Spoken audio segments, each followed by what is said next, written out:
please. Thank you so much. It's so wonderful to be back on public television.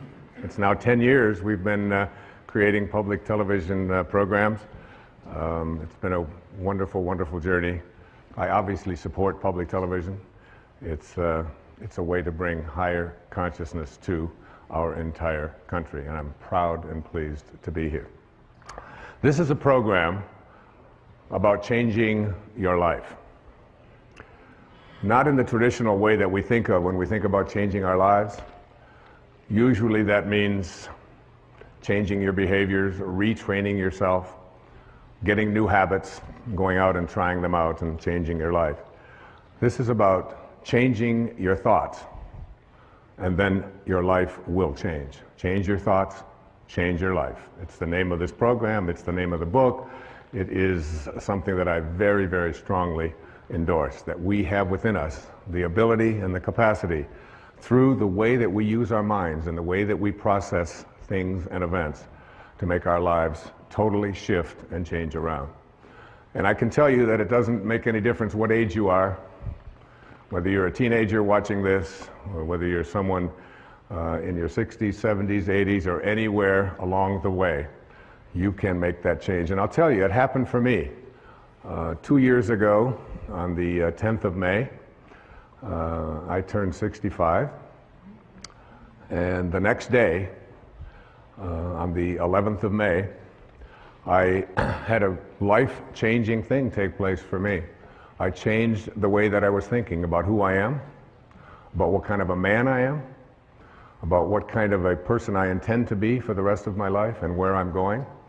And something began to resonate with me that I had to make a shift and make a change at the age of 65.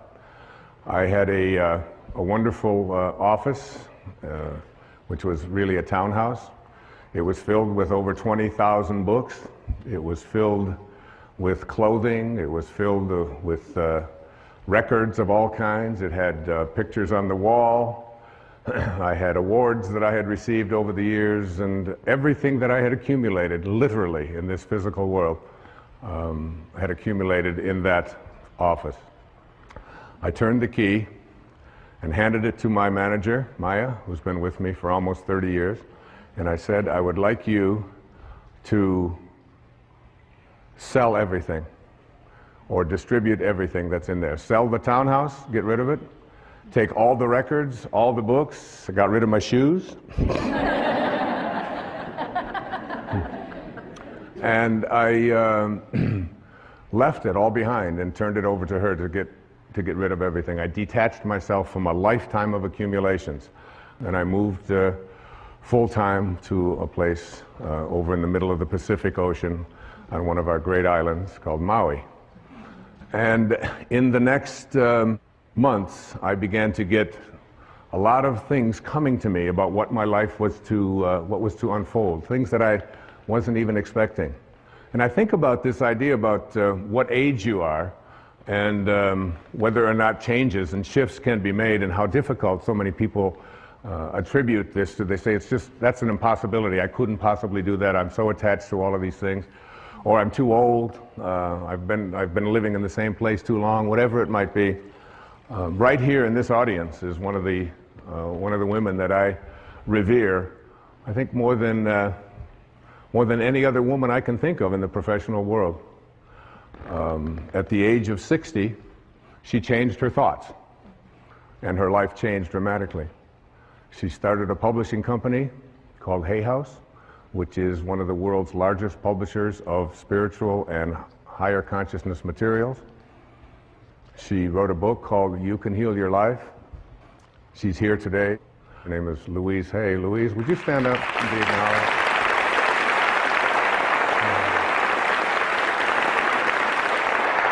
Thank you, sweetheart. Louise, with a great number of people from all over the world, just celebrated her 80th birthday. So,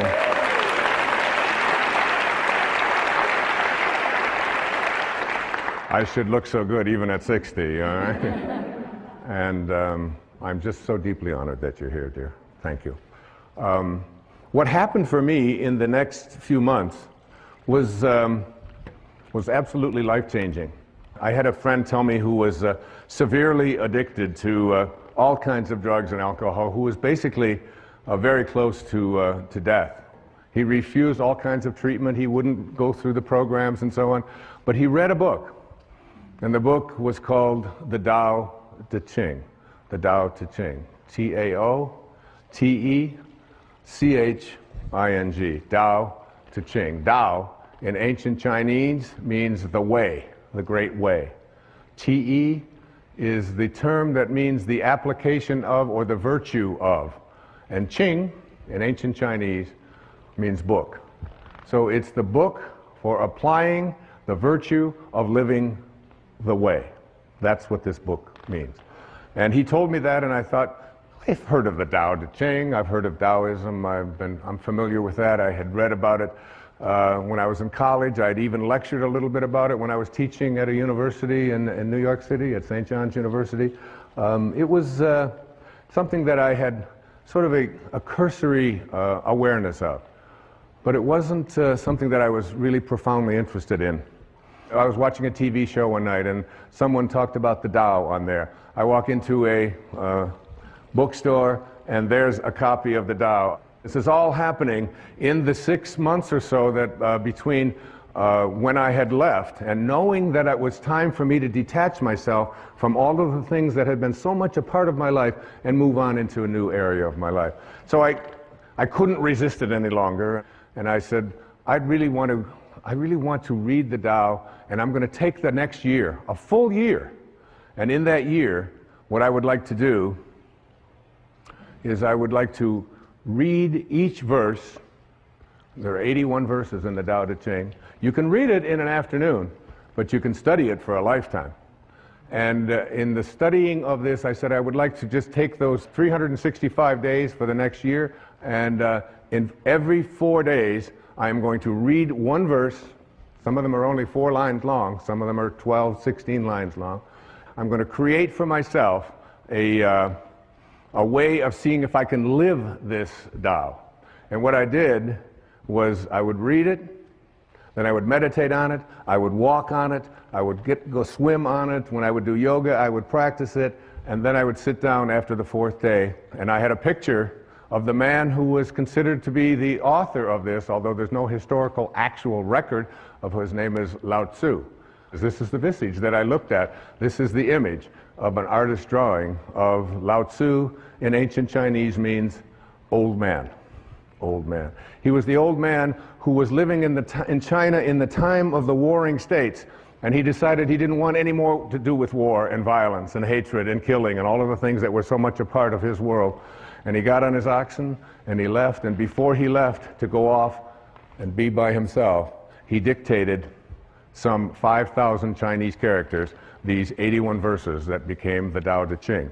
There are some people who call the Tao Te Ching the wisest book ever written. If you Google this thing called the Tao Te Ching, you'll come up with over 1,300,000 hits on the Tao Te Ching. Not only that, there are 14,000 translations of the Tao Te Ching that I have come across. So what I did is I took 10 of those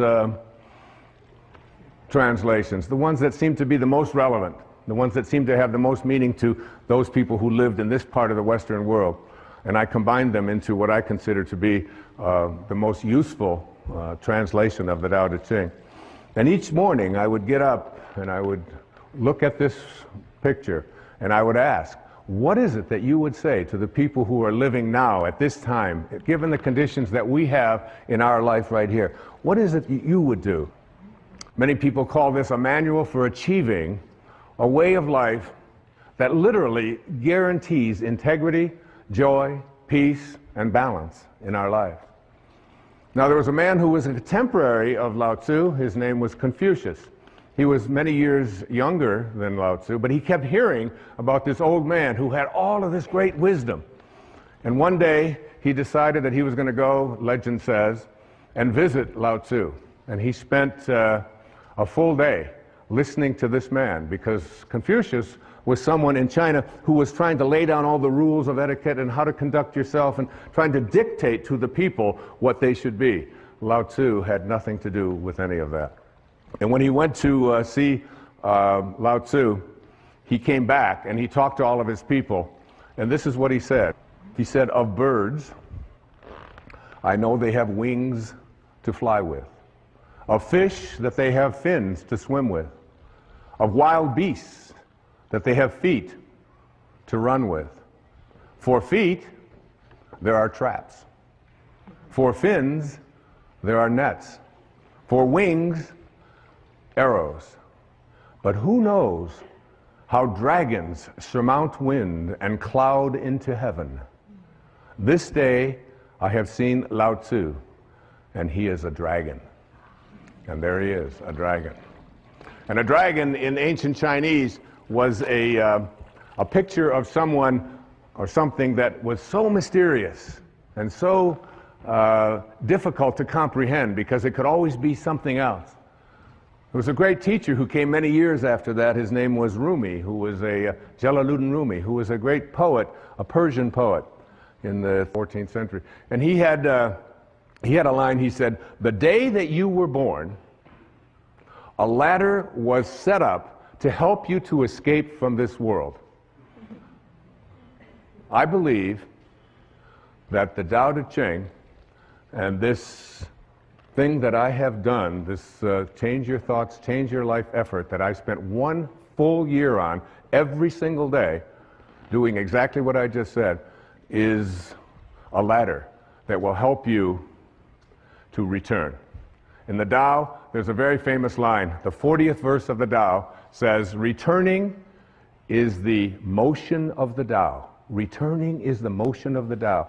So that all of us came from a divine spiritual essence, invisible. Everything in the world of form emanated from something that is formless. There was a split second when you went from non-being to being.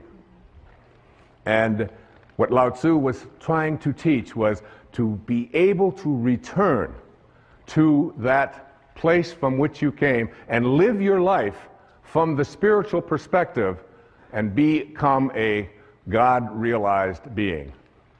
Another great poet, T.S. Eliot, once said, "We shall not cease from exploration. And at the end of all of our exploring will be to arrive where we started and to know the place for the first time." For the first time. What I'm asking you to do, and what Lao Tzu seemed to be saying, was learn to die while you're alive, because you will ultimately return. All of us have a return trip, a round-trip ticket when we came in, didn't we? But if you could learn to die while you're alive, and there's a great story. I have to tell you this story. I want to read this story to you. It's a way to look at this idea of dying while you're alive. It goes like this. To die while we are alive gives us the only opportunity we will ever have to get outside of this package that houses us temporarily. There's an ancient parable that repeated generation after generation by the spiritual masters of India, which illustrates this point. Listen to this wonderful story. A traveler from India went to Africa to acquire some local products and animals, and while in the jungle, he saw thousands of beautiful, multicolored talking parrots. He decided to capture a talking parrot and take it back as his pet. At home, he kept his parrot in a cage, and he fed him, and he gave him wonderful seeds and honey, and played music for his pet, and generally, he treated him very well. When it was time for the man to return to Africa 2 years later, he asked his parrot if there was any message that he could deliver to the parrot's friends who were back in the jungle. Well, the parrot told his master to say that he was very happy in his cage and that he was enjoying each day and to convey his love. Well, when the traveler arrived back in Africa, he delivered the message to the parrots back in the jungle. Just as he finished his story, a parrot with tears welling up in his eyes fell over dead. The man was alarmed, and he decided that the parrot must have been very close to the parrot in the cage, and that this was probably the reason for the sadness and for his demise. When the traveler returned to India, he told his pet what had happened. As he finished his story, The pet parrot's eyes welled up with tears, and he kneeled over dead in his cage. The man was astounded, but he figured that his pet died from the despair of hearing of the death of his close friend back in the jungle. The trader opened up the cage and tossed the dead bird outside onto the trash heap. Immediately, the pet parrot flew up to a branch on the tree outside. The trader said to him, "So you're not dead after all. Why did you do that? You tricked me." And the parrot responded, "Because that bird back in Africa sent me a very important message." What was the message? The trader wanted to know. He told me that if you want to escape from your cage, you must die while you're alive. We must indeed die while we are alive in order to be able to look back at our waking consciousness and see ourselves trapped in our cage, which in our case is our body. And then we will see how unnecessary it is to remain caged. Isn't that a great story? I love that story. Yeah, you can applaud. What I encourage you to do is to create for yourself a sacred space. And in this sacred space, I would like you to place everything that has energy value to you. Photographs. I have this photograph that I looked at every day for 1 year and began to talk to after a while. It's a little weird, but you begin to get this idea. And those of you who wonder why I am wearing no shoes, I'd like you to know that where I live, you never walk into a sacred space with your shoes on. It would be considered dishonorable to do so. And to me, this stage, this setting, this beautiful place, and this beautiful symbol is a sacred, sacred space. I live without shoes. I heard it said once that if you wear shoes everywhere you go, the whole earth will feel like leather. And it's nice to feel what the earth feels like and to feel that naturalness. So in that sacred space, you will feel the energy of the photographs, of any mementos that you have, of pictures of your children, of drawings, of statues, of anything at all that you can think of. I have a beautiful sacred space, and it calls me. And as it calls me, when I go into that place that is so profoundly sacred to me, the most beautiful things begin to happen for me, particularly in the middle of the night when no one else is up, and I feel closest to God, and I feel closest to this beautiful old man who sent so many important messages to me through his Tao Te Ching and in my meditations to help me to create this program, Change Your Thoughts, Change Your Life, Living the Wisdom of the Tao. What I would like to do now is to look at some of the key thoughts that I would like you to think about and consider changing as you become a person who becomes more God-realized. That is, someone who has died but stayed alive and returned and went back on that return trip. The first of these thoughts to change is to change the idea that I can't trust in my own nature, to I trust in my own nature. Did it ever occur to you that you have a nature? That nature is so profound and is always calling you. You know it. No one else can know it. No one else can impose it on you. No one else can tell you what it is that you feel in here, that you know is why you're here and what you're doing here. There's no one else can explain that or explore that with you. You can't share it. Everything in the universe has a nature. Your dog has a nature. A crocodile has a nature. A duck has a nature. A crow has a nature. Everything has its nature. Everything has a dharma, including you. But what we've learned and we've grown up to believe is that I can't trust in that nature. My nature, to trust in your nature, to know that you came from a divine place of well-being and to trust in it. Listen to this, verse 38 of the Tao, a few lines. The great master follows his own nature and not the trappings of life. A truly good man is not aware of his goodness and is therefore good. Think about yourself.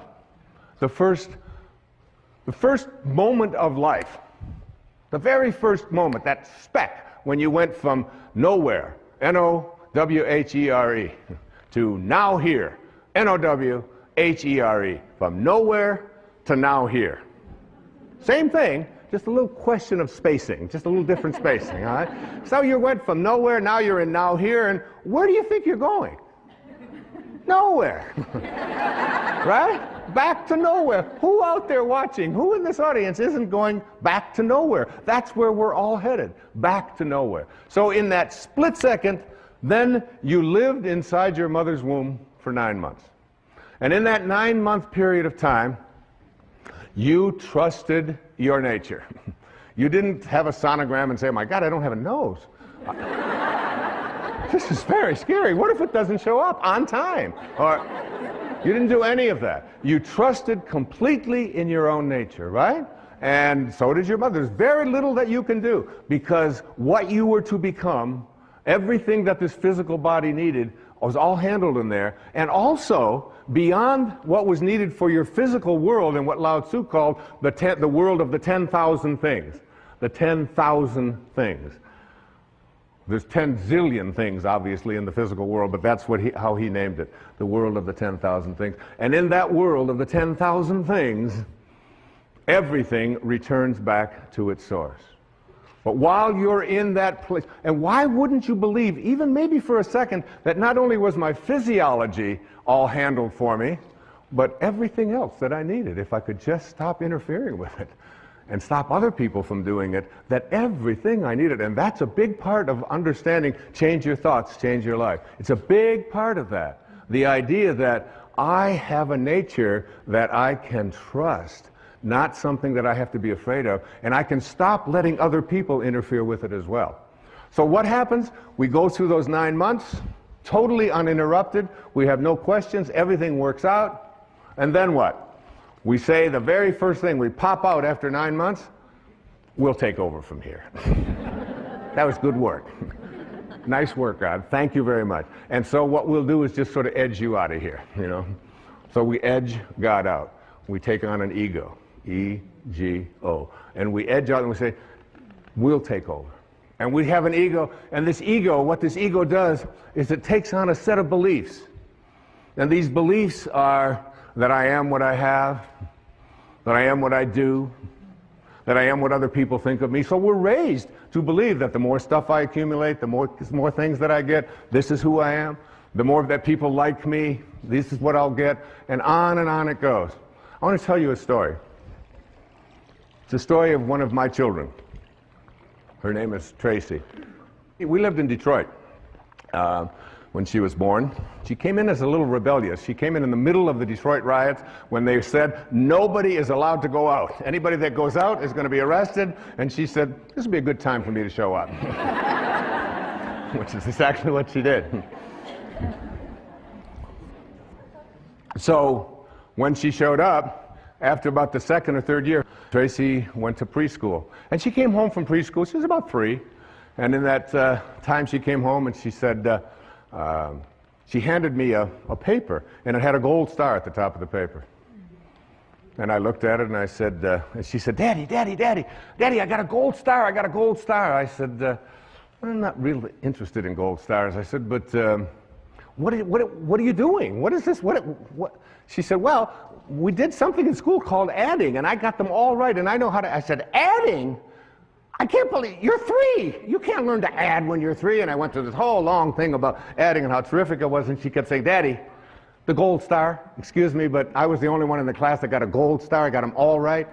I said, you know, Tracy, I said, honey, I said, some people just need to have gold stars, and teachers sort of like to give it out and make that the reason why you're doing something. I said, and set you apart from everybody else. I said, but your dad doesn't really care much about that and how you stack up with others, and they're going to be, I'm more interested in what you're learning.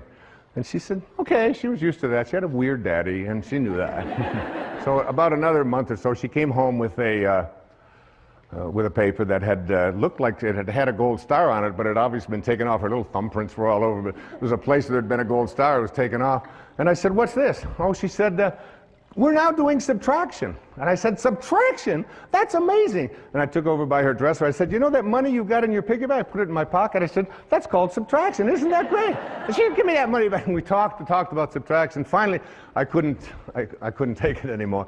I said, honey, what happened? What was this? What was here at the paper? And she said, oh, she said that. She said, the teacher gave me one of those gold stars. I said, really? I said, well, what happened to it? Oh, she said, I took it off. I said, well, what'd you do with it? She said, I gave it back to her. I said, well, what did you tell her? She said, oh, I told her to give it to someone who needs that sort of thing. True story. Yeah. And there she is. She's standing right here. She's going to be 40 this year, my daughter Tracy. So, what we have to do is learn how to take this ego of ours, this part of us that believes that who we are is what we have, and what we do, and what other people think of us. But remember, if you grow up believing that you are what you do, then when you don't, you aren't. And if you believe that you are what you have, when it's gone, you aren't. And if you believe that you are what other people think of you, your reputation, which we raise people to believe, I have to be concerned with what other people think of me. Take this ego and retrain it. And one of the ways that you do to retrain it is, first, you take this idea that the ego has of fear. What are you afraid of? Anybody out there, what are you afraid of? Shift from fear to curiosity. Become curious about what you're afraid of. That's what Lao Tzu taught me. Become curious about what you're afraid of. You're afraid of flying? Get curious about that. Get interested in that. You're afraid of snakes, you're afraid of disapproval, you're afraid. Just shift from fear and say, I'm going to become more curious about what I'm afraid of. And then take all of the things that you're attached to, like all of your photographs, like all of your furniture, like all of your clothing, like all of the stuff that you find so much attachment to, and start letting it go. Start letting it go. You know, the day that I turned that key on May the 11th in 2006, I didn't even know where I was going. I just knew there was a shift taking place. I felt freer than I'd ever felt, I think, in my life. In my mid-60s, out there on a whole new adventure. And here we are talking about it on national television, on PBS. Take that idea that you have to be attached to things and know that you came in with nothing, with no thing. And you're going to leave with nothing, with no thing. And understand that your life is a parenthesis in eternity. Live there without attachments. And then take your need to be in control of yourself, of others, of the situation, and shift from control to trust. Begin to have a trust.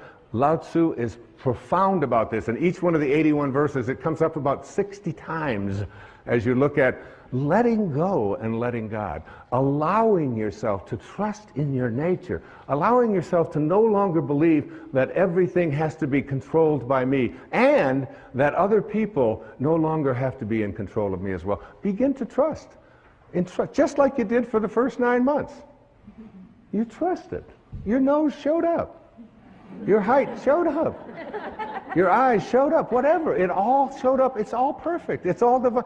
So why not wander through your life and have this wonderful, peaceful knowing that it's all fine? And finally, shift from your sense of entitlement.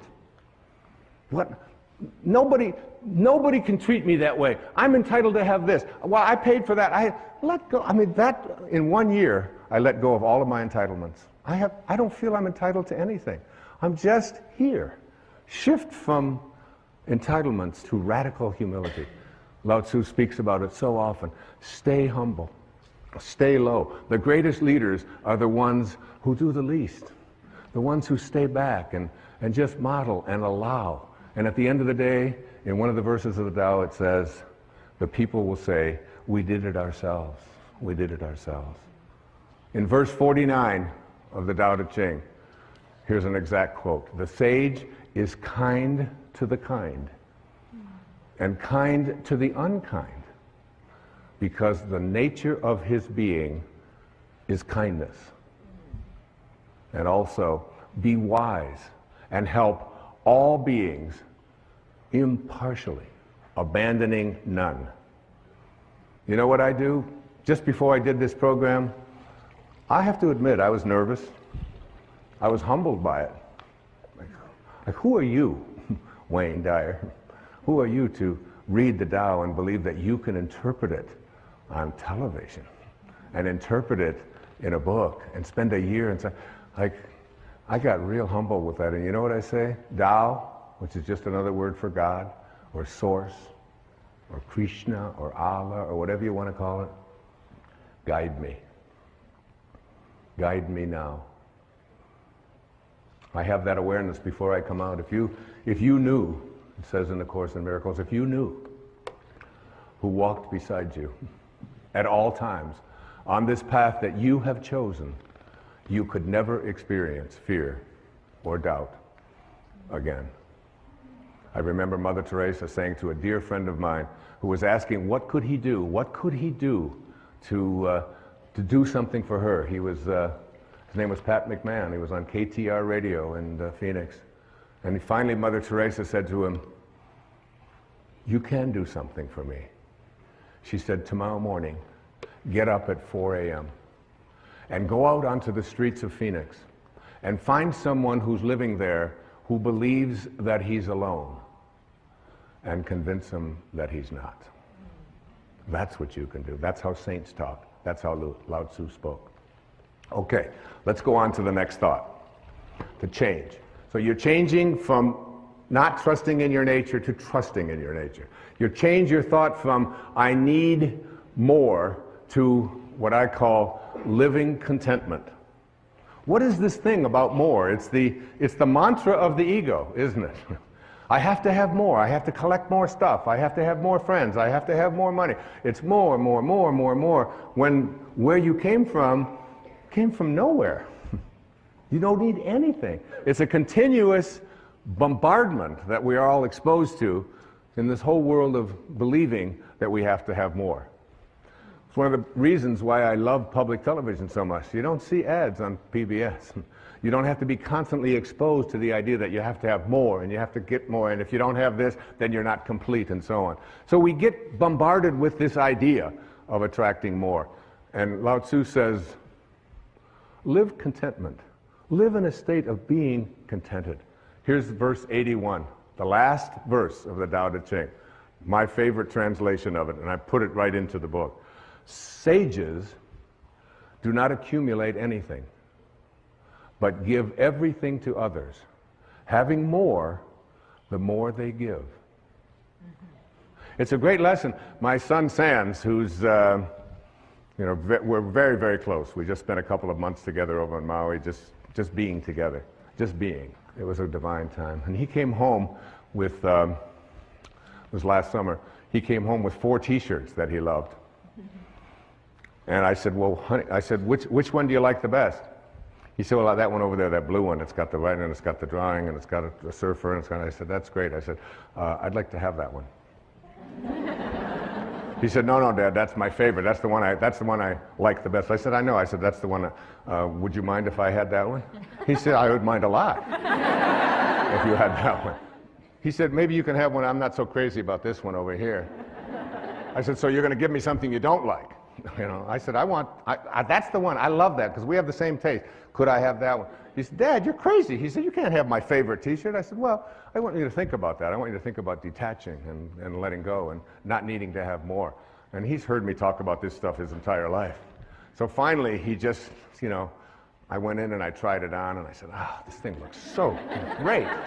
Looking in the mirror, he said, Dad, that really is mine. I said, yeah. I said, but you're going to give it to me. He said, no. I said, yeah, well, just think about it, because I'm your dad, and I'd really like to have this. And so he reluctantly parted with it. And so that evening, I was still wearing the shirt, and he looked at me and he said, oh, that's my shirt. I said, Sands, I said, you gave me the shirt.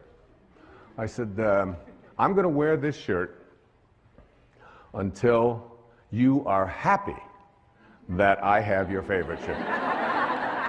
I'm never going to take it off until you are happy. He said, well, you'll be wearing that shirt a long time. I said, well, that's okay. So I wore it. The next day I got up. I slept in it that night. I got up I did. I got up the next morning. I put it on, and that Sands would come in and he'd look at me. I said, oh, you're still not happy that you gave me something that you really love. Because this is what it really means to be a sage. This is what it means to be a divine being. To be someone who's willing to depart with not the things they don't like, but what they do like.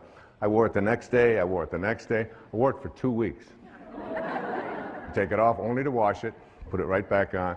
2 solid weeks. Each one of my children will tell you. Finally, one day he said, Dad, I'm so happy. I am so thrilled that you have that T-shirt. I said, oh, that's great. I can finally take this thing off. I'm going to just give it away. But it's like, what a great lesson in that. The idea that you take, there's a rule. It's called the 80-20 rule. And in the 80-20 rule, it says, everything that you have, all of your stuff, 20% of it is what you use. All of your clothes in your closet, 20%. You just keep using the same 20% over and over. 80% of the clothing that you have in your closet for so many people is something that you never use. You don't wear. You look at it, you store it, you think, well, there might come a day, oh, I can't part with that, even though you've been carting it around. Every time you move it and you put it. Take the 80% that you don't use, says Lao Tzu, and give it away. Give it away. Lao Tzu said that when your cup is full, stop pouring. When your cup is full, stop pouring. We have an obesity crisis in the United States, in the Western world. The obesity crisis can be handled if you just read the Tao. If you realize, in verse 33, it says, if you realize you have enough, you are truly rich. If you could just learn something called portion control, where you just take a bite and you say, is my cup full? Stop pouring.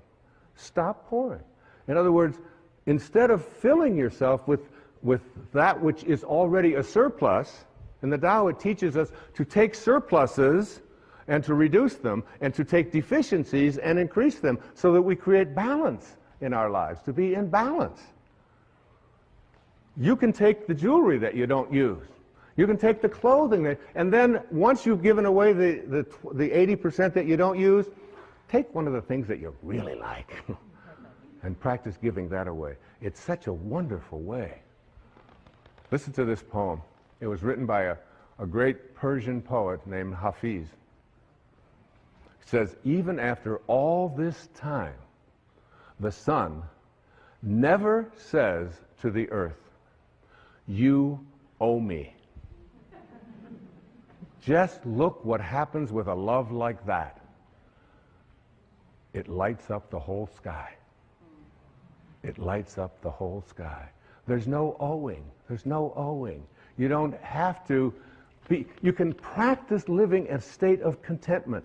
This was so powerful for me. You just can't imagine how good it felt for one entire year to walk through every day and say, I'm content.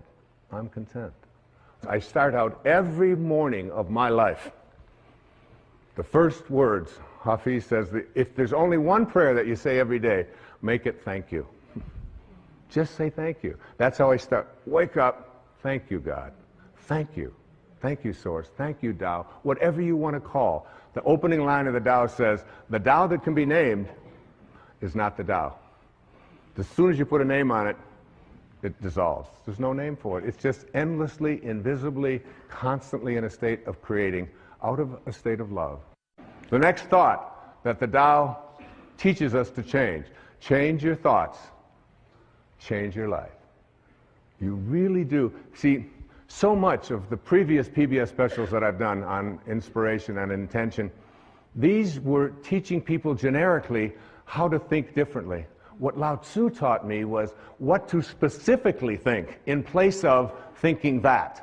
Instead of thinking that I don't trust my nature, he said, trust your nature. Instead of saying, I need more, he said, you need less. More is less. That comes right out of the Tao. Next thought. Move from thinking in a rigid way to thinking and being flexible, soft, and allowing. From rigidity to softness. What a wonderful transformation that is. I was standing looking with my son Sands, and we were on Maui, and we were looking at water as water was going against some rocks and some cliffs and so on. And in these pictures, in this moment, I said to my son, I said, which do you think is stronger? The water or the cliff? The water or the rocks? Which one do you think is more powerful and stronger? And he said, well, he said the rocks, obviously they're stronger and they're bigger and all. I said, water is very, very patient, isn't it? How much chance do those rocks have if they want to survive? I mean, what chance do they have?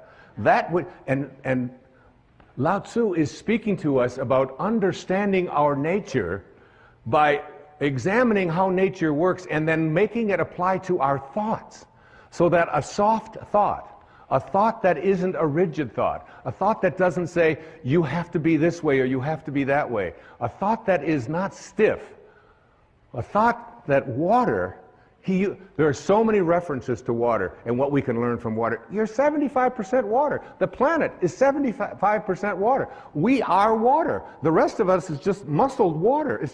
It's all water. And water is soft. Water can enter anywhere. You get into a conflict with somebody else, and you picture yourself as water. You can enter with water in any place that there's an opening. If you can visualize yourself as a being who moves into the space of water, if you can see yourself that way, you can just enter into those places in the people that you love, in your children, in your spouse, in anyone at all, and enter there softly. Here's verse 8. The supreme good is water, which nourishes all things without trying to. And verse 78, right smack out of the Tao. Nothing in the world is softer and weaker than water. But for attacking the hard, the unyielding, nothing can surpass it. There is nothing like it. Here it is. I asked when they designed this set, this beautiful set, and thank you designers for this, I asked if I could have water on the stage. They did it. They figured it out. There's Now, I'm going to try to get some of this water, okay? So you get down here and you just, I'm going to just scoop this up. And okay, now tighter you hold it, the less chance you have of doing anything with it, isn't it? How can I experience water? The way to experience water is to just get soft, just get unbending. And there it is. That's what water is. The minute I grasp it, the minute I try, and Lao Tzu is saying the same thing is true in everything in your life. The more you grasp, the more you try to hold on to it, the more you try to be rigid with it, the less control you have of it. The softer you are, the less rigid you are, the more flexible you are as a person, the more you can accomplish. And this is a great way to practice in parenting as well. And this idea that a rigid thought, how many times have you heard this idea that if I tell you something, I'm going to stay consistent with it? We have a set of rules, these are the rules, and we'll do it this way. In the Tao it says the more rules you make, the more rule breakers you create. It's true. The more rules you have in your house about how everything has to go. We had in our house, my wife would have a big jar of M&Ms. Peanuts, you know, all these different multicolored ones, and the kids in our house, because we didn't feed them sugar and we didn't give them sodas and stuff like that, so they were just more like a decoration. Every once in a while, someone would take them. They'd hardly ever be replaced. Now, when we had kids come over to our house who weren't ever allowed to have such horrible things, you should have seen their behavior. You know, they would scoop them up, they'd be putting them in their pockets, and they'd get their purses, and they'd open it up, and, you know, the whole thing would be empty. I said, well, what are you doing? He said, well, you mean you could just have these whenever you want them? I said, well, we don't really have any rules about that. It's just, it's not something that we encourage or discourage. It's just there. It's like Emerson had a wonderful line. He said, A foolish consistency is the hobgoblin of little minds. A foolish consistency, a rigid consistency. So that there are many people who will say, if I say it on Monday, you can be absolutely certain that on Wednesday I'm going to believe the same thing, regardless of what might happen on Tuesday.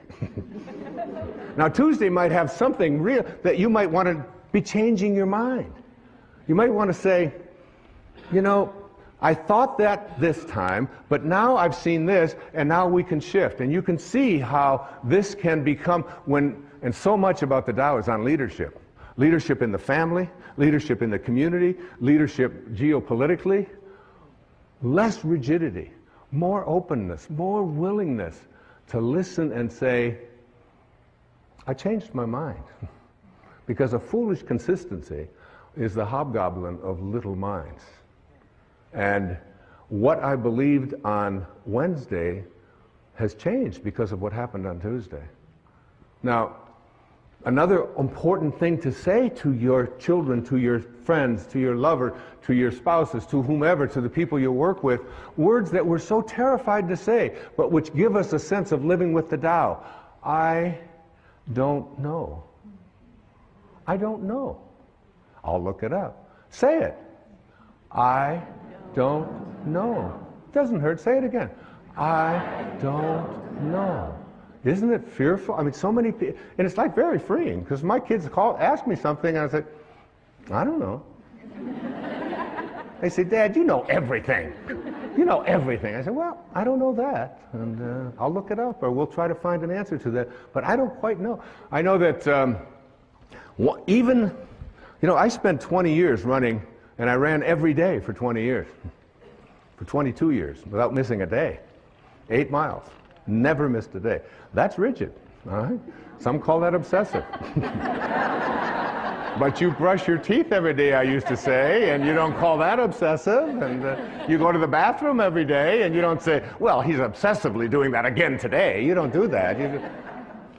But anyway, what I learned is that even in the world of exercise, there are certain things that are built in to make us rigid, to make us stiff, to make us hard. And we lift, and we run, and we kick, and this is what we call working out. There's another kind of working out that is ancient. It goes back to the time of Lao Tzu and before, which is called yoga. And yoga means union. It means union with your source. And when you do yoga, you can stay in the same place. You can do the equivalent of 8 miles. When I used to run 8 miles, I had to run 4 miles that way, turn around, 4 miles back. And I'd be sweating. Now I can do yoga, and I can just stand in one place. And in 90 minutes, by being supple, by making myself stretch, by not being hard and rigid, I can get that out there. I can get that leg up. I can do these kinds of things. And 90 minutes later, it's like I'm totally sweating, and I feel so different. I used to, when I would go out at night to eat or something, after running so many miles, running marathons and doing those things, I'd go to get up, and it would be, okay, it's going to take a little while, because everything was so like that. That doesn't happen anymore, because I've given up hard. I've given up being rigid and substituted it for being supple, for being flexible, for living a life in which I don't have to always be so fierce. Listen to this verse of the Tao Te Ching. It's one of my all-time favorites, verse number 76. A man is born gentle and weak. At his death, he becomes hard and stiff. All things, including the grass and the trees, are soft and pliable in life, dry and brittle in death. Stiffness is thus a companion in death.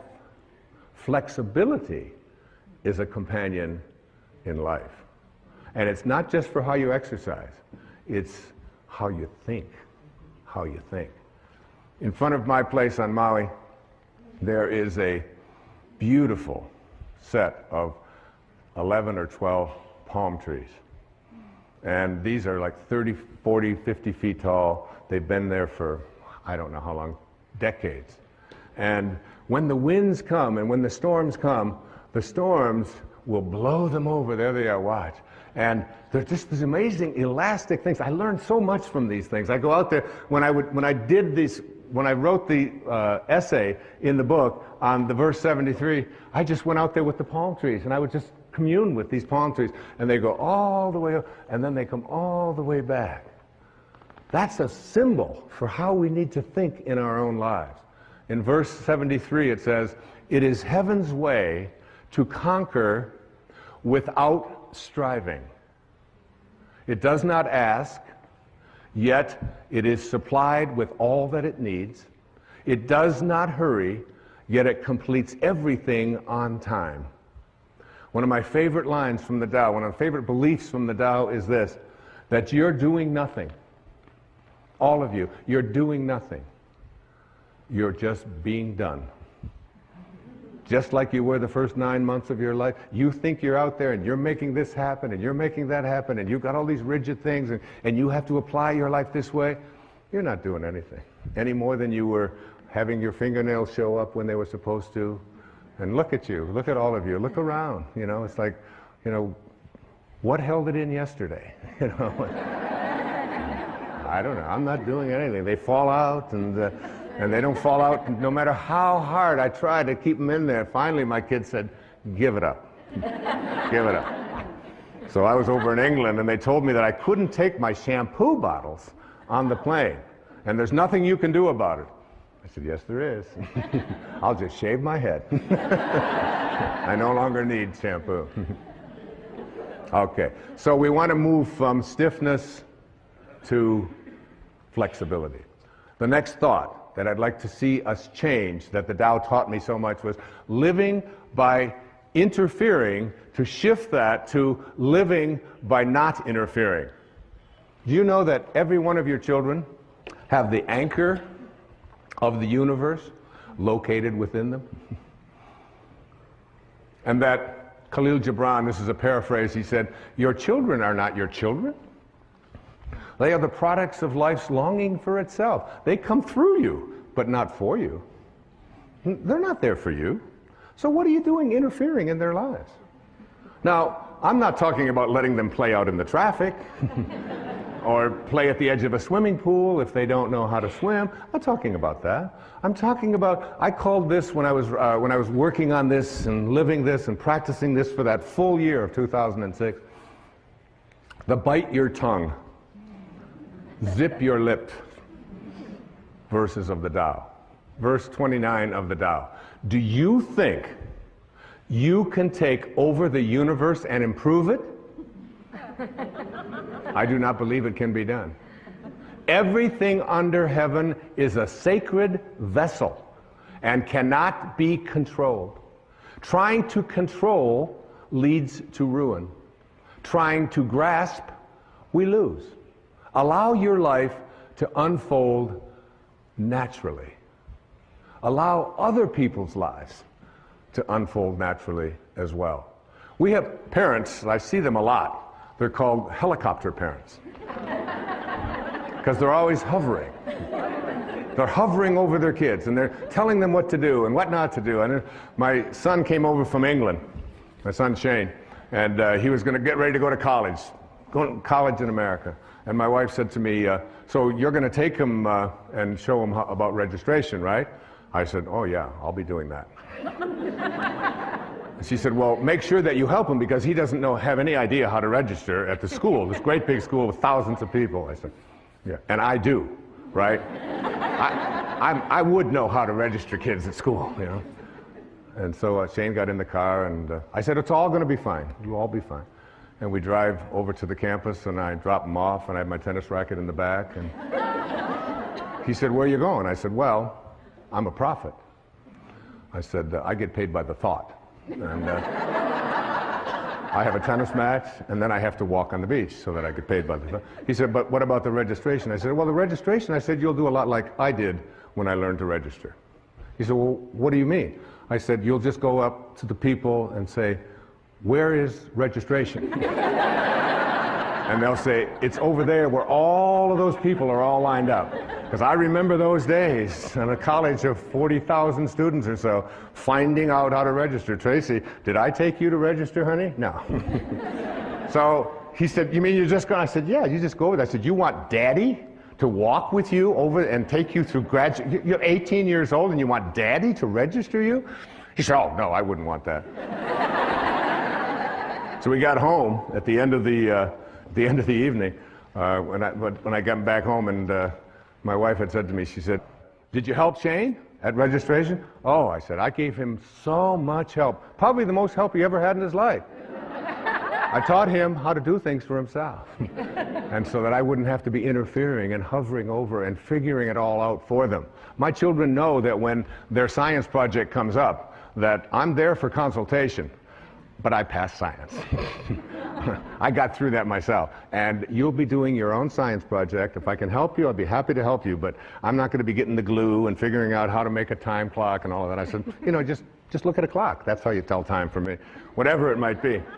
And it's not an uncaring, and it's not a callous attitude at all. It's an awareness that your children have the anchor of the universe located within them. That's what Lao Tzu said. Now, my dear friend, who I love so much, she's right here in the audience, Carrie, right there, Carrie Evans from Maui. She has two beautiful little daughters. And she asked me if I would watch them one afternoon when my grandson, Carter, was visiting. I said, I'd be happy to watch them. She said, but you don't understand. I mean, they're gonna do this and they're gonna do that. I said, you just go off, and she was studying for an exam. I said, you go study, do whatever you have to do. I can handle 3 little kids out at the swimming pool for 3 or 4 hours. I can handle that. So she went off, very nervous, gave me lists, told me what to do, what they might say, what they might not say. And then if she says, now if Kylie says this, you tell Kylie, and if Kamiley says it was Kylie, Kamiley, and Carter. All right? So they go out there, and right here, there's a little pool over here, a little swimming pool. And I watch them over in the swimming pool, and Kylie takes the water and splashes my grandson, Carter, and splashes Kamiley, and Kamiley comes over to me and runs over within 2 minutes. Says, Kylie splashed me. Well, of course, I'm working on the Tao. Non-interference. And I said, splashing, honey, is in the way of things. When you're near water, splashing will take place. She said, yeah, but she splashed me. I said, you'll probably work this out. This will all be fine. And she stood there for the longest time with her little lip and so on, and finally she realized she wasn't getting anywhere with me.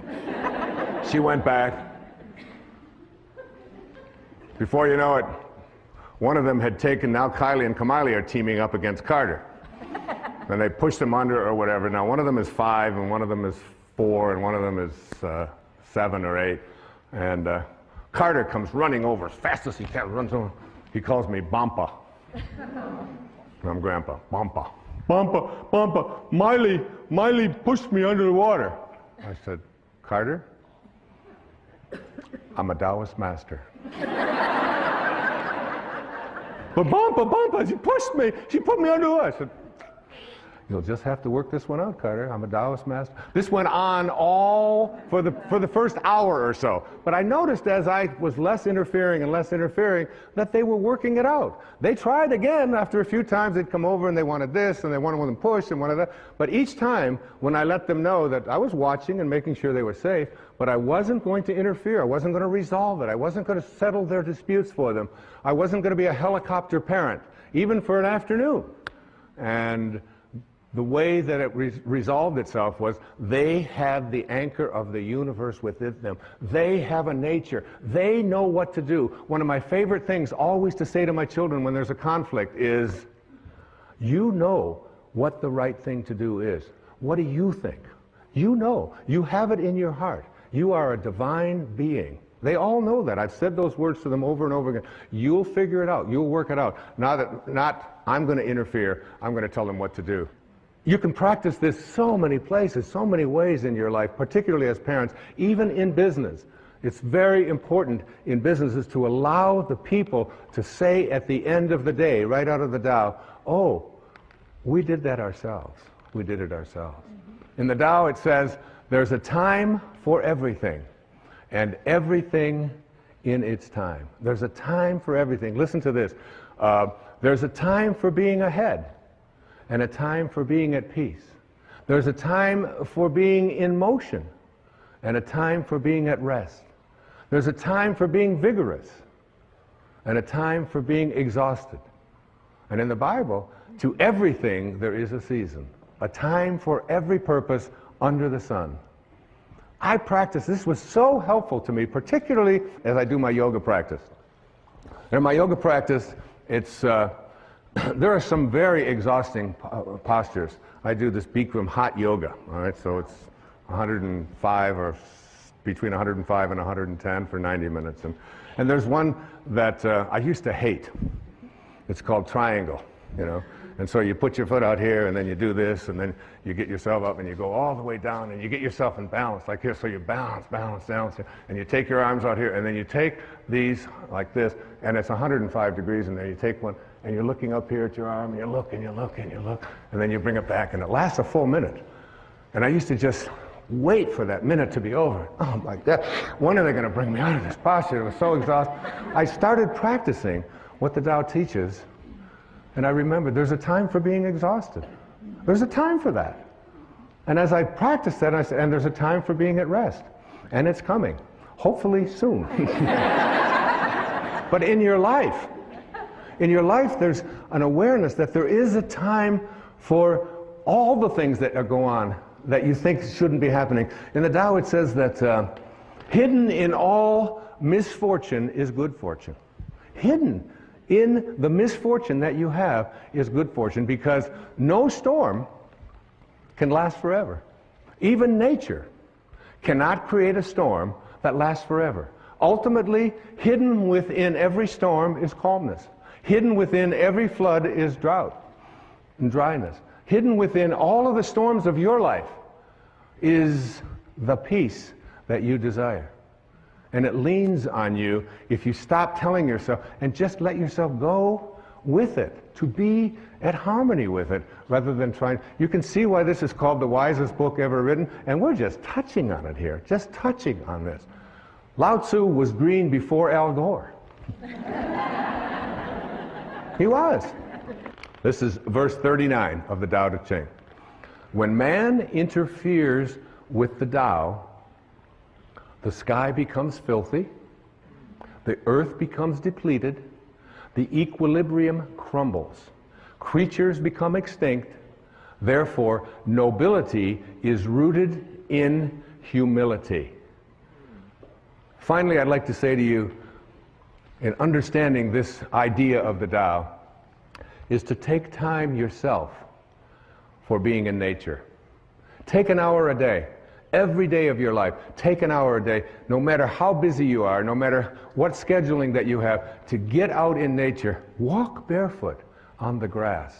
Walk barefoot. It's one of the great ways to overcome an inability to sleep at night. Just go out when you can't sleep and just walk on the grass, walk on the earth, and reconnect yourself. Now, go out and be with the tree and look at what you can learn from nature. Look at these trees. Look at these animals. You can study. Look at that. You can study a flower like that is so magnificent as it's unfolding. That's an actual photograph of this thing growing and unfolding there. You know, be with that. You have much to learn from nature, from water, from the sky, from the winds, from the trees, from the birds. The more you do it, the more you see yourself in all of them, the more you'll feel yourself as a connected being, living the Tao. Another thought to change. To change from thinking big to thinking small. It's so much of the Tao has in it statements that seem so paradoxical and so confusing to us. More is less. Less is more. Think small and get great things done, accomplish great things. Listen to verse 64 of the Tao Te Ching. A tree that fills a man's embrace grows from a seedling. A tower 9 stories high starts with 1 brick. And here's the most famous line out of the Tao. A journey of 1,000 miles begins with what? The first step. 1 first step. Okay? So today I can stand up here on this stage in this beautiful sacred place, in this beautiful yin-yang symbol, on this incredibly beautiful set that feels so much like nature. And I can say to you that in a very short time, this year, I will have completed 20 years without taking a drink of alcohol. 20 years, okay? Thank you. Now that's big. That's big. Because I drank every day. Not to get drunk, but I drank every day.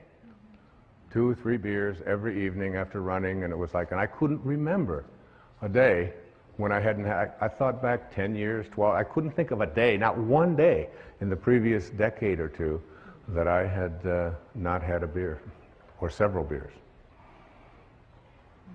So that's big.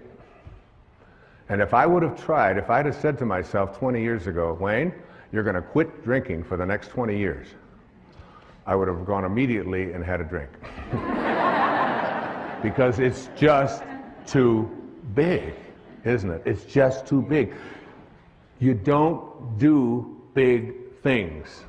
You do small things and thus accomplish great things. It's a very important distinction to make. Whatever it is that you would like to create or contribute or become in your life, take 1 step. How did I let drinking go for 20 years? And I don't even know about tomorrow. I never think about tomorrow and whether I'm going to have a drink. All I know for sure is that this won't be the day. I do it 1 day at a time. That's how you overcome anything called an addiction in your life. You take it, you reconnect yourself to the source from which you came, which is a source of what? Well-being, isn't it? And you get back and return, get on the return trip and saying, I am connected to well-being. And I'll do this 1 day, 1 hour, 1 minute, 1 second, if I have to, at a time. And when you do it, I mean, it's behind in all of the programs for overcoming addictions, and all of the work of Bill W., all of the work of Alcoholics Anonymous, all of the work of any kind of addictions. It isn't just alcohol. It can be food. It can be addiction to your emails. It can be addiction to work. It can be addiction to so many things that so many people find that they can't get past. And to move themselves into a place where I think small. I ran 7 marathons in my running years. And about the 22nd or 23rd mile, you begin to ask yourself about your sanity. And what am I doing here? And my body is breaking down. But the way that you finish the marathon is not by saying, I'm going to run 26 miles. You don't do that, especially when you've still got 5 or 6 to go. You just say to yourself, can I put my foot in front of the next one? Can I take 1 step at a time? Can I do it 1 step at a time? And before you know it, you've accomplished great things. I watched my wife give birth to 4 children, right there in her, in the delivery room with her. And she does not, you know, when you have a baby, it takes 9 months, doesn't it? You don't say to yourself, oh my God, I gotta have a baby, I gotta get pregnant, I gotta deliver it, I gotta go through labor, because that'll just drive you. And there are people who do that. And it's a torture for them. But I watched her do it 1 moment at a time in labor. Not what's going to happen an hour from now, what's going to happen this afternoon, am I going to have the... none of that. And she did it all naturally because it was all... And her mind was so strong as she was doing it that I couldn't even penetrate. I couldn't even communicate with her. She was so focused on just being here. She would say, these are not labor pains. These are just signals. Just signal. And I can take this signal. I can do this for 1 minute. I can do this. It's the way everything gets done. I watch the great tennis players on the planet. Roger Federer, Pete Sampras, these people that are really masters at this game that I played for so many years, not even close to those kinds of levels. And they'll be in a tournament, they'll have a seeding, and they'll say, here's the first round, here's the second round, here's the third round. There's no such thing as playing the fourth round before you've played the first round. And then when you get to the first round, you don't go out there and say, well, I've got to beat this person in 3 sets. You say, I'm going to think one serve at a time. I'm going to think 1 point at a time. And every great athlete, I don't care who they are, they will always say, I can't think out there in big ways. I can only think small. Thinking small is what gets great things done. Verse 63, achieve greatness in little things. Take on difficulties while they are still easy. Do great things while they are still small. The sage, one of my daughter's names, the sage, does not attempt anything very big and thus achieves greatness.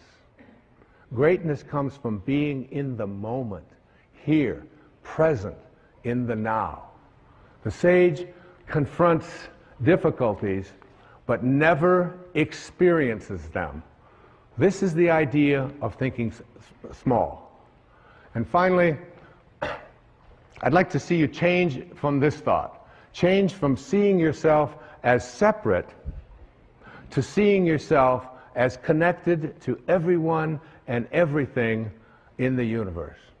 Our ego tells us that we are separate, that who we are is this body that we have, and everybody out there is separate from me. Nothing has been more profound and more powerful and important for me than this verse of the Tao Te Ching. This idea that we are all one. That all of us emanated from the same source. And by doing so, by emanating from the same source, we need to see ourselves as connected to every single being, every single person, every single flower, every single tree, every single animal. If you can see yourself in everyone, we're all connected. It makes about as much sense to me to have a smoking section in a restaurant as it does to have a peeing section in a swimming pool, right?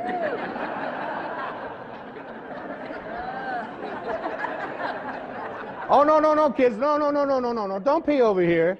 We pee over here. Does that make any sense? The Native Americans, one of my favorite quotes, I've used it many, many times. The Native Americans would say, no tree has branches so foolish as to fight among themselves. No tree has branches so foolish as to fight among themselves. We are all branches on a tree called humanity. When you read the Tao, when you read this idea about changing these thoughts and changing your life, you're going to see endless verses that speak to the absurdity of the idea of you having an enemy. The idea that you and anyone else on this planet is an enemy. In the Tao it says, I and enemy cannot exist in the same sentence. And he said, even those who go to war, the ones who will triumph in war are those who go to war without an enemy. And they will treat every victory in war not as something to celebrate, but as a funeral, as an indication that we haven't reached the highest place within ourselves to see that even those people that we judge to be our enemy are really connected to us. And it says in the Tao that a bad man is a good man's job, and a good man is a bad man's teacher. A good man is a bad man's teacher. So finding that and seeing that, listen to verse 10. Carrying body and soul and embracing the one, can you avoid separation? One who heeds this power brings the Tao to this very earth. This is the primal virtue. This was so helpful to me as I thought about it. Remember, I spent 4.5 days on each one of these verses. And in each one of those 4.5 days, I wasn't writing. I wrote the last 4 or 5 hours of those 4.5 days. For 4.5 days, I took that verse and I went out into the world and I looked at everyone that I encountered, everyone that I saw, and I tried to see myself in them. The person that was, dressed differently than I would dress, the person who was not as attractive, the person who was very old, the person who was very young, the person who used language particularly that was possibly offensive. When I would look out there and I would practice not judging, because the only difference between a flower and a weed is a judgment, isn't it? It's just a judgment. It's just a judgment. And if we want to end violence in our lives and in our society, we have to learn to change our thoughts. Remember the dandelions? When I was growing up out in Michigan, we had these dandelions. The dandelions would have, at a certain time of the year, they would get all these little fuzz balls at the top of them. The yellow little flower part. I always liked the dandelions. I thought they were really beautiful. And then they have these little fuzz balls. Now imagine if you want to end the problem of dandelions on your lawn, and you see them all out there with all their little fuzz balls. So you go out there and you take a shovel and you turn it upside down and you start smacking all of the dandelions like this. And what do you do when you use violence to attempt to end the presence of these dandelions, which are a problem for you on your lawn? Is they all scatter. And then in the spring, guess what you got? You got more. You got new generations of dandelions.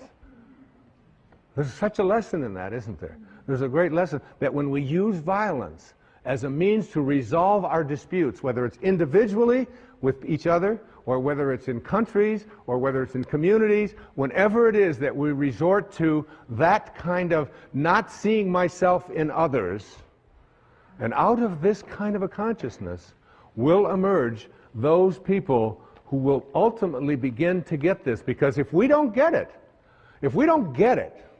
like if we don't really get it, civilization as we know it will not survive. It will not survive.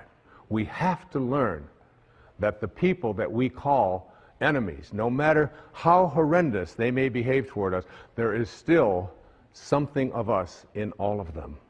And we can figure out a way.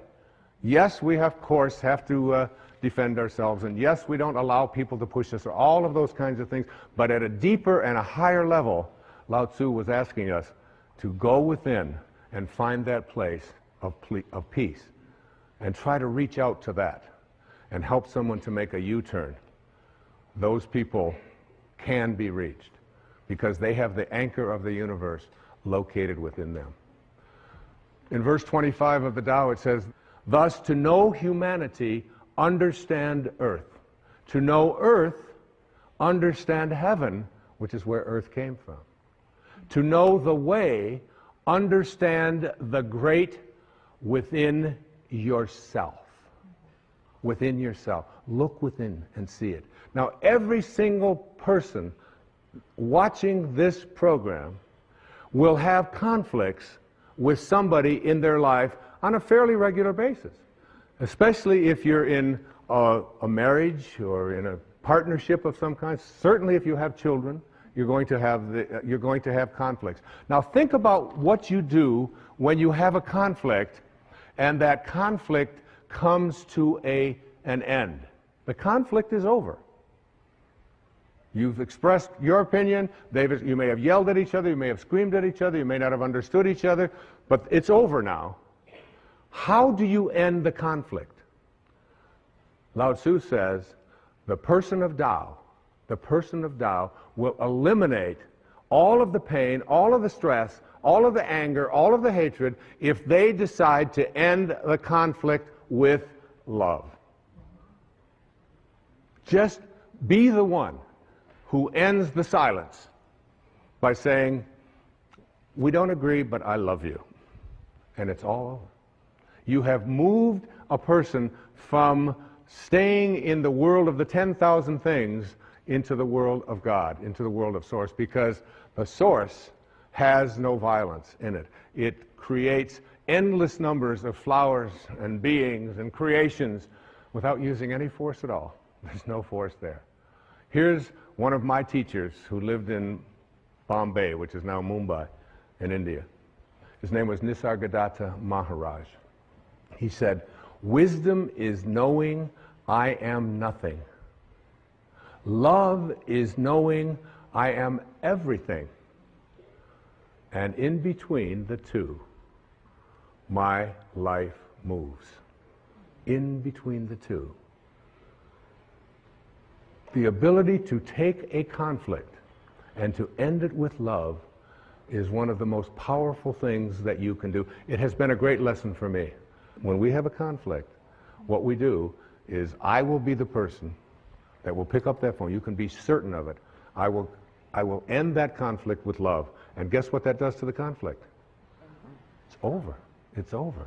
You can't pick a fight with someone who just doesn't want to fight anymore, who just sends you love. So I want to summarize some of these thoughts, and there are so many. Change your thoughts based upon the wisdom of the Tao, and your life will change. There's many principles to live by in the Tao. First, remind yourself that there is no way to happiness. Happiness is the way. Bring happiness to all that you do. You accomplish much by trying less. It's so inconsistent, isn't it, with what we lived in the Western world. But the less you try, when I go out and swim in the ocean, and I do it almost every day, I try to do between 30 minutes and an hour every day, being out there in that ocean. And I just get out there, and if I try less, my arms just seem to know what to do, and the breathing just all works, and and I can swim all day.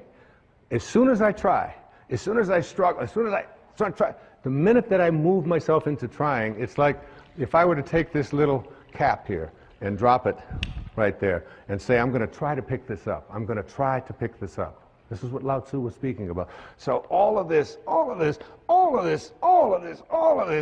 I'm trying, I'm really trying. All of this is called, in reality, not picking it up.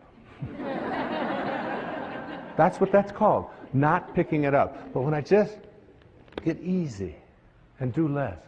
See yourself, the Tao says, in everyone you encounter. A great lesson. Every single being, especially the ones that we read about who we're told are our enemies. See yourself in them. Know that whoever they are, wherever they live, they want what we want. They want what I want. They want to be at peace. They don't want to be always struggling. They don't want to be sick. They just want to be loved, whoever they are. I know the skepticism of that. It's like, yes, but, all of the yes, buts. But if they got it too, see, Lao Tzu wasn't speaking to, well, some are going to get this and some probably won't. He was speaking to all of us. Trust in others, the Tao says, to know what's best for themselves. Trust in that. Trust in the pliability, the flexibility of your babies. God, those little babies, they're so great when they're like, 2 weeks old. You can take their foot, put it behind their neck, stick it around here like this, put it in their mouth. They're so flexible. I mean, you can do anything. You pick them up, you turn them upside down. You watch them when they're starting to learn to walk. And they run, crash, they go down into the walls and all of this. And you think, oh my God, this kid will never walk again. Up they go, and they don't. Trust in their flexibility. Live without attachment and be generous. Be strong by bending. By bending. We need to learn this in our lives. We need to learn this in the world. It's not so important to be right. It's so much more important when you have a choice to be right or to be kind. Always pick kind. Always pick kind. Practice radical humility. Live low. Live low like the ocean. Stay low. And all the streams will come to it. That's why it's so powerful, because it doesn't lord anything over anyone. And rather than looking for miracles, see everything as miraculous. Everything in your life. There was a man who had a Tao experience, what I call a quantum moment. His name was John Newton. He lived back in the beginning of the 18th century, and he was crossing the ocean. He was a slave trader. He had a ship full of human cargo that he was going to trade into slavery in the most hideous practice that was so common at that time in our history. And in the middle of a storm, on his way over there with all of these people, he was 22 years old or 23 years old. And he thought he was going to die, and he thought it was like he must have hit a hurricane or something out there that was before satellites could warn people. And while he thought he was in that state of dying, he took out a pencil and a paper, and he wrote on the back of an envelope, he wrote, "I once was lost, and now I'm found." And it was grace. It was grace that taught my heart to feel. It was grace that brought me home. And when the storm was over, he had a moment. He reconnected to his source. Anybody out there can reconnect to the source, to the Tao, and become a being of Tao. Remember, it's a return trip. And you can make that return trip while you're alive. Remember the parrot. He knows much more than we did. And he returned back to Africa, and he released the slaves, it is said. And for the next 55 years of his life, he shifted and became the most ardent spokesman as an abolitionist to abolish that hideous practice of slavery. That's what he devoted his life to it. A former slave, it's like going from Saul to Paul, you know, from being a person who crucifies and murders Christians to being the author of a big portion of the New Testament as St. Paul. In a moment, it's possible for any of us. I close this beautiful presentation on the Tao, Cecilia, with a poem that was written by a woman. Her name is Naomi Long Madgett. She's from Detroit, went to Wayne State University. She was named the Poet Laureate of Detroit, an acclaimed African-American poet. Listen to these words. It sums up all that I've been saying. I wouldn't coax the plant if I were you. Such watchful nurturing may do it harm. Let the soil rest from so much digging, and wait until it's dry before you water it. The leaf's inclined to find its own direction. Give it a chance to seek the sunlight for itself. Much growth is stunted by too careful prodding, too eager tenderness. The things we love, we have to learn to leave alone. Thank you. Thank you.